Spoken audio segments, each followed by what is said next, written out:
All right, guys.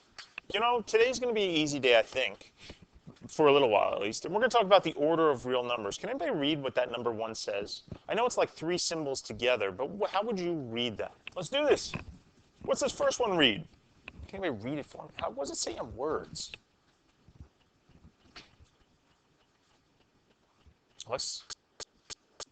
You're the man. X is less than Y. Yep, that's what that says. But we're going to learn how to graph them. Just what does that look like on a number line? Okay.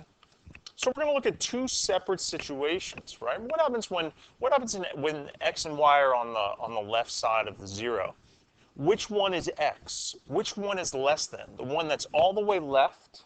Which one is this first one over here? Is this X or is this Y? Yeah, X is less than Y. So this is X and this is Y. And if that's confusing to you, always know that wherever there's a variable, you could sub in a number.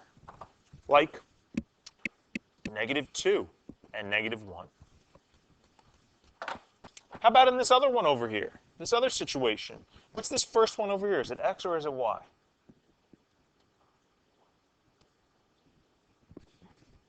This first one is X again, and this one is Y. You see, think about it. This is like the number 1, and this is like the number 2, and 1 is definitely less than 2.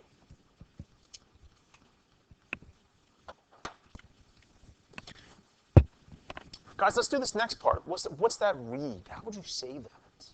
Those 3 symbols together produce what? What would you say? Ivan, buddy, do you know? Not sure? Joe, what do you think, bud? You're the man. Yeah, X is greater than Y. There you go. X is greater than Y, and we're going to look at the 2 situations again. In the first situation, so X is greater than Y. X is bigger. What goes all the way at the end over here? Which one do you think it is? You think it's going to be X or you think it's going to be Y? Yeah, Y, because X is greater than it. And you could think of it like this. -2, -1. I'd rather owe me $1 than owe me $2. How about that next part over here? Who goes first? Who's in this first slot? X or Y? Yeah, because X is bigger. Here's 2 and here's 1. Perfect. All right. Well, now that we've got that in order, we're going to talk about the idea of numbers and how big or small they are and being able to judge them without using a calculator. So what I want us to do is, let's put all these numbers in order from least to greatest. What's the trick for doing this? Does anybody know? Does anybody have a strategy for trying to attack a problem like that? Besides just doing it? You see, here's the problem. Some people will think this is really easy, but others will say, well, they're all kind of the same because they all have 5s in them, they all have kind of 0s in them, and they all have 1s. But where you stick those numbers makes a big difference. And here's the strategy. Line up the decimals.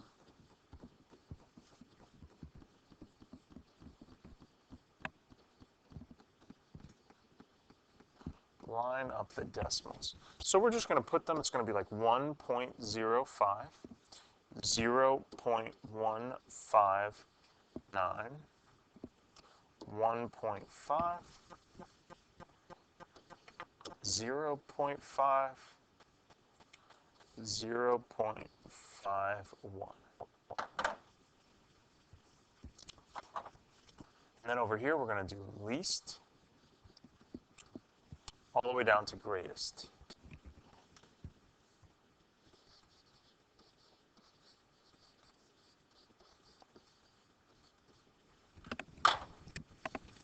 .159 is definitely the smallest. First of all, it begins with a 0, and then the next number after 0 is that 1, so it's 0.159. Then which one comes next?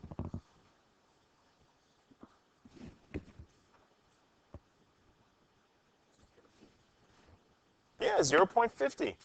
0.50, and then just a little bit above 0.50 is like 51 cents. And then we have, which would you rather have? 1.05 or 1.5? Which one is the smaller of the two? Tatiana? 1.05. And then if you switch those numbers around, you'd have something bigger, like $1.50. Whoa. So there you go, right there. All right. So comparing fractions, well, it's easy to like compare normal numbers, like 1 and 2. It's a little more difficult to compare numbers that have decimal places to them, but you could still think of that in terms of money. But man, when you get to be fractions, how do you know which is bigger? Would you rather have 3/5 or 4/7? Which is the bigger number? How do you know?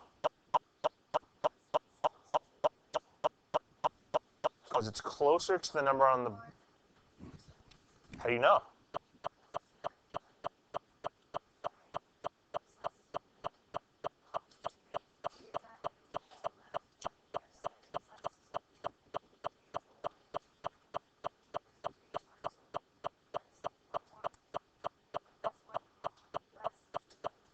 Wow.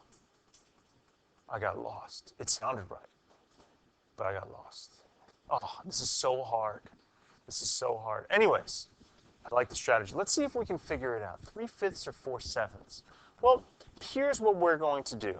Here's how at least I was taught to do it. By the way, in this notes, you'll have to remember from this day forward, if I put S1 up there, what do you think that's going to stand for? S1, S2, S3, S4, S5. Like step 1. Yeah, that's going to be step 1. Step 1 for us is going to be find common multiples of the denominator. So we're going to find common multiples of the denominators. What does that mean? And which ones are the denominators? Are they the ones in the top or are they the ones in the bottom? Tyrena? Yeah, they're the ones in the bottom. So here it is, find common multiples of the denominators. The denominators are these numbers. Whoops.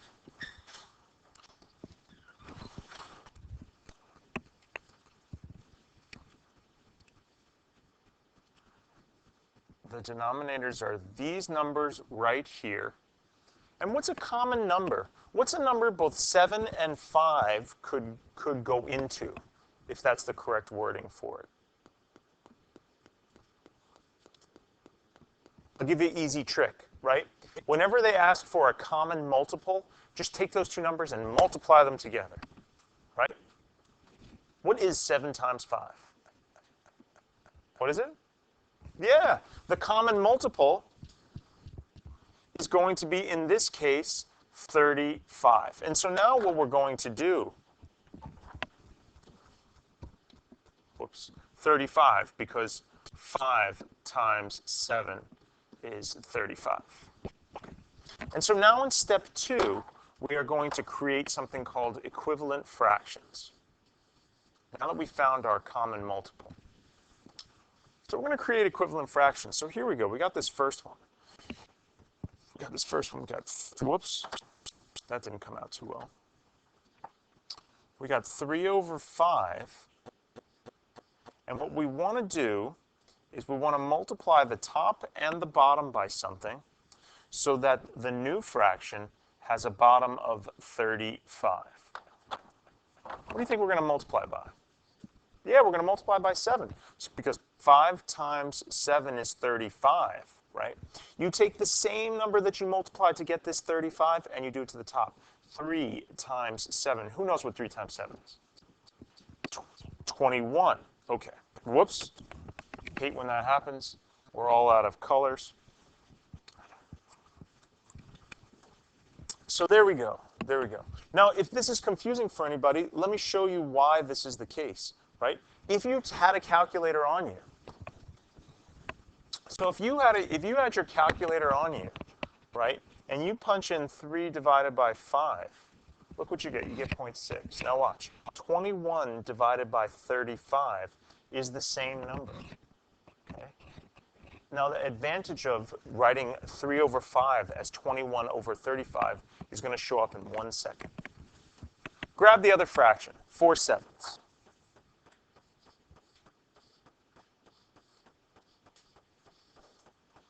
Now we're going to turn 4/7 into another equivalent fraction with 35 on the bottom. What do you have to multiply 7 by to get 35?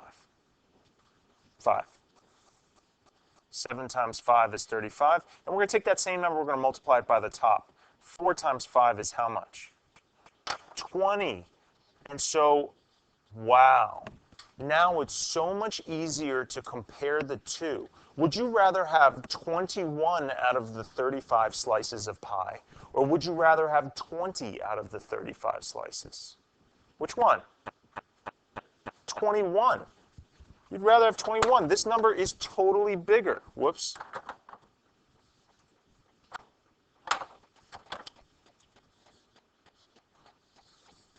And so step 3 in our process is going to be compare the two.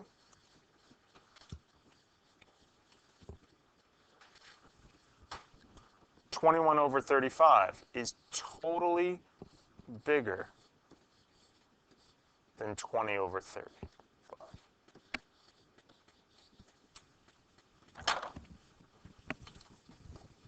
Let's step our game up a notch, one more level. So now here it is, we're going to get some word problems. Let me read it to you. If a half is less than x over 10, and that is less than 4/5, then what are some possible numbers that you could sub in for x that would make that whole weird statement true? So let's talk for a minute. Here's a trick. Once again, very difficult to compare, to try and figure out what numbers you could sub in for x when all those fractions look so very different. But let's take a look at all the denominators of our fractions. Like this one, like this one, like this one, right? What's a common multiple of 2, 5, and 10?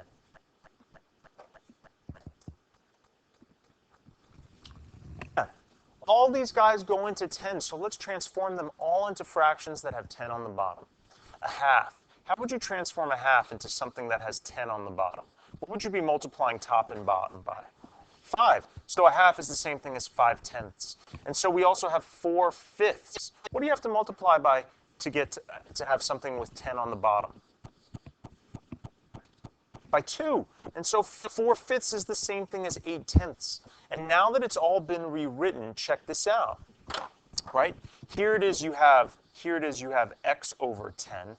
And the directions said that x over 10 is wedged between 8/10 now and 5/10. So what are some integer values for x?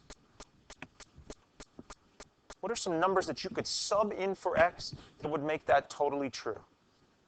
And, you're the man, 6 and 7, those are the only numbers that are going to work. X can equal 6 or 7.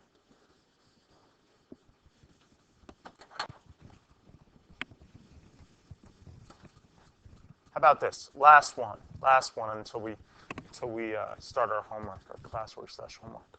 Which one of those guys is smaller, 7/8 or 4/5?